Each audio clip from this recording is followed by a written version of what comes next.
1, 2, 3. Gagamit ako ngayon ng Vitaline sa demo natin. Kasi ito pong tubig ay nagsisimbolize po ng ating katawan. Yung katawan natin mula nung bata pa tayo, marami na po tayong nakakain na may mga preservatives, additives, ano po, yung hindi nararapat sa katawan natin.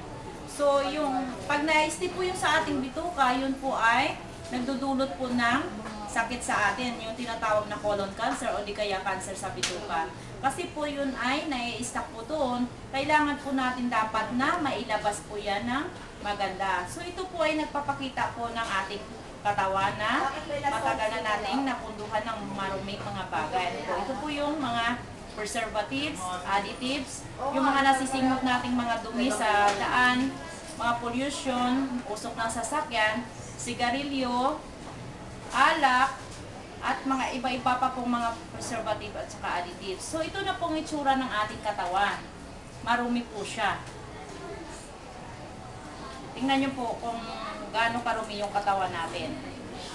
Gagamit po tayo ng tinatawag nating Supreme Juice, yung ating Supreme Juice.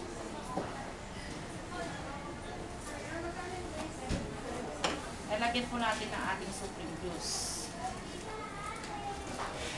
Yung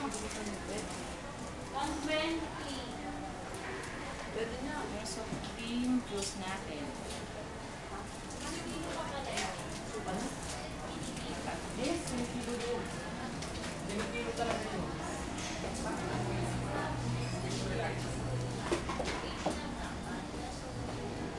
Pag araw-araw po tayong umiinom ng ating Supreme Juice, titingnan po natin yan ang mangyayari dito. Kunting patak lang po. Kung anong mangyayari po sa katawan nating marumi.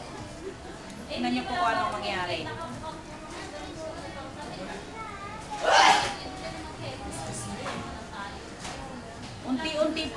Unti-unti pong linisin ng Supreme Juice yung ating katawan. I-detox po yan kapag umiinom po tayo ng Supreme Juice. I-detox niya lahat ng dumi na napundok po sa ating bituka. At pinapatibay niya po yung immune system ng isang tao kapag nagtitake po tayo ng Supreme Juice araw-araw. Kaya ganito po linis yung katawan natin kapag nagtitake po tayo ng Supreme Juice araw-araw. Ano po? Ganun po yung demo ng ating Supreme Juice. Pinapatibay niya po yung ating immune system para po may panlaban po tayo sa mga viral infection, ang tulad ng upo, sipon, at iba pang mga sakit. Ano po?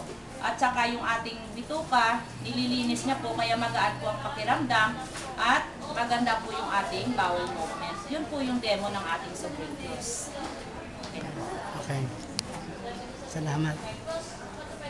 I-edit mo na lang po, sir.